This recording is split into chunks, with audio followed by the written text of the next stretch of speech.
बिस्मिल्लाहिर्रहमानिर्रहीम। मैं chief justice साहब का और लार्जर बेंच का शुक्रिया अदा करना चाहता हूं कि उन्होंने बड़े तहम्मुल से, बड़ी बुर्दबारी से तमाम फरीकों का नुक्ता नज़र सुना। ये बहुत उनके कॉन्डक्ट को देखकर हमें हौसला हुआ कि वो किसी दबाव में नहीं आए, वो मरूब नहीं हुए। उन पर जो उंगलियां उठाने की कोशिश की गई, उन्होंने बड़े तहम्मुल से, बड़ी बुर्दबारी से कहा कि हम जिम्मेदार हैं, आइन, पाकिस्तान की आवाम और कानून के पाबंद हैं। और बड़ी खंदा पेशानी से उन्होंने सब तल्ख चीज़ें भी बर्दाश्त की। मुझे ये भी कहते हुए कोई हिचकिचाहट महसूस नहीं हो रही कि इलेक्शन कमीशन और फेडरल गवर्नमेंट के जो नुमाइंदे हैं, अटॉर्नी जनरल साहब, वो कोई ठोस दलाइल न दे पाए और जो वजूहात उन्होंने पेश की थी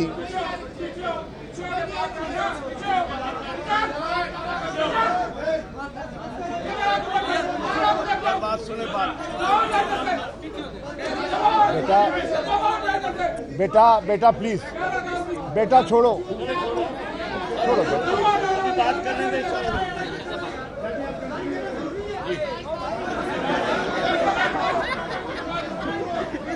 मैं समझता हूं कि हम लोग ज़रूरत से ज़्यादा जज्बाती हो रहे हैं, ज़रा तहम्मुल का मुजाहरा कीजिए।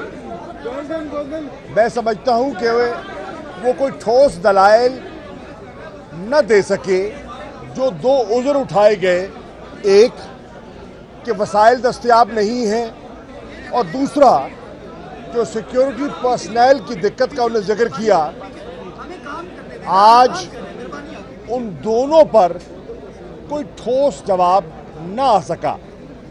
और असद उमर साहब ने भी मावनत की, फैसिलिटेट किया और अपने तजर्बे से as finance minister, as planning minister उन्होंने आसानी पैदा करने की कोशिश की।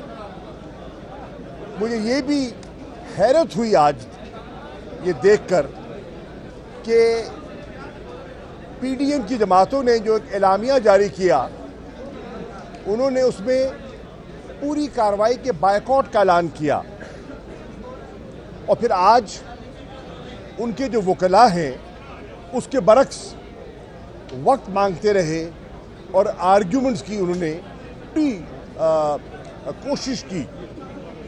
ये भी तजाद खुलकर कौम के सामने आया कि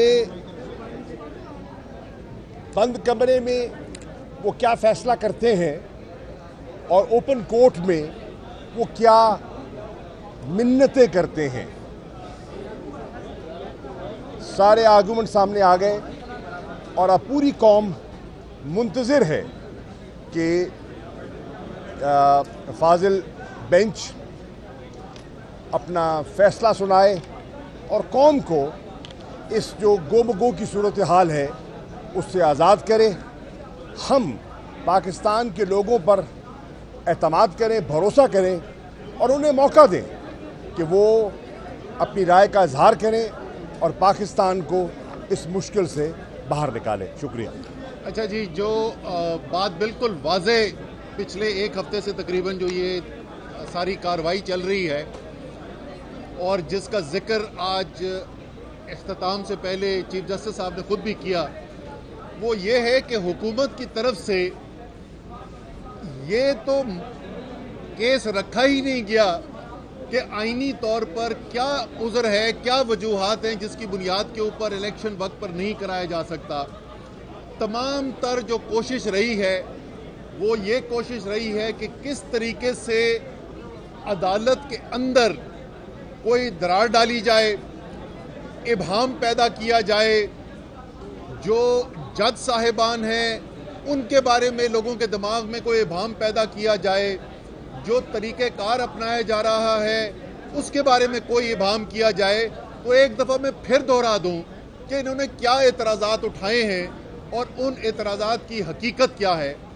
पहले वो कहते हैं कि सो मोटो के ऊपर एक बहुत बड़ा उन्होंने एतराज़ उठाया, हालांकि ये केस तो सो मोटो का केस ही नहीं है।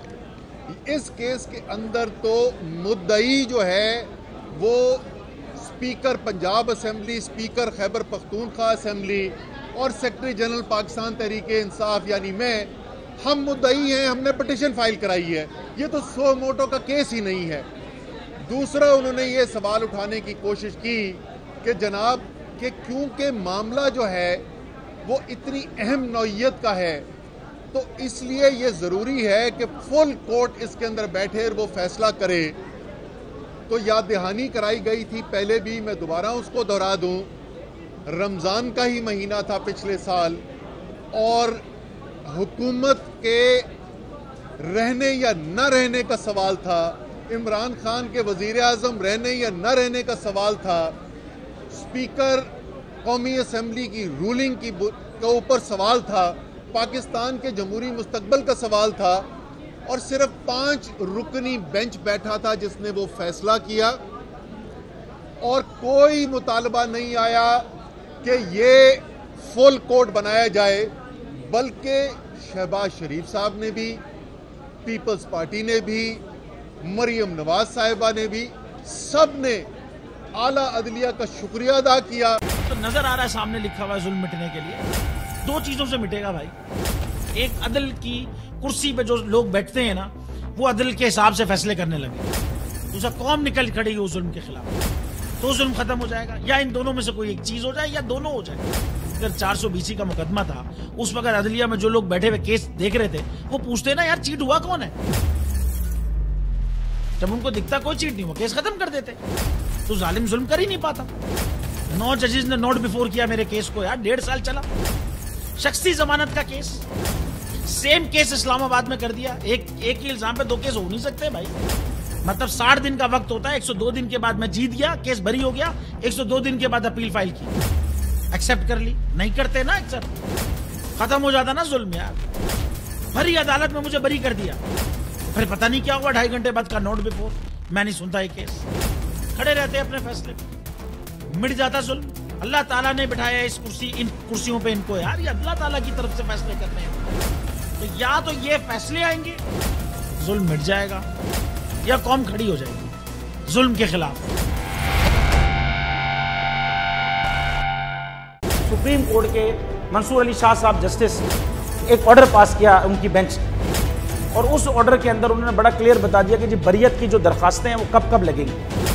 उसमें से एक वजह उन्होंने बताई कि जी जब कोई क्राइम ही ना हुआ हो तो बरी कर दें, ताकि अदालतों पे बोझ ना रहे, वो केसेस चलते ना रहे। सुप्रीम कोर्ट ये मिसालें कब बनाएगा ऐसे लोगों के खिलाफ जो इस तरह की एफआईआर काट रहे हैं, वैसे ऑफिसर्स, और ऐसे लोग जो इस तरह के केसेस को जजेस चला रहे हैं।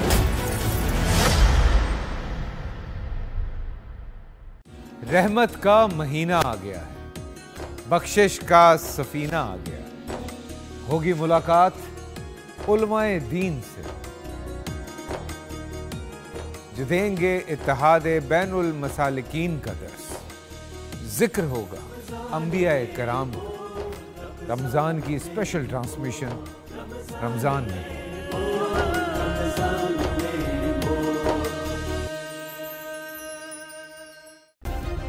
सब्सक्राइब करें और बेल दबाएं ताकि कोई खबर रह न जाए।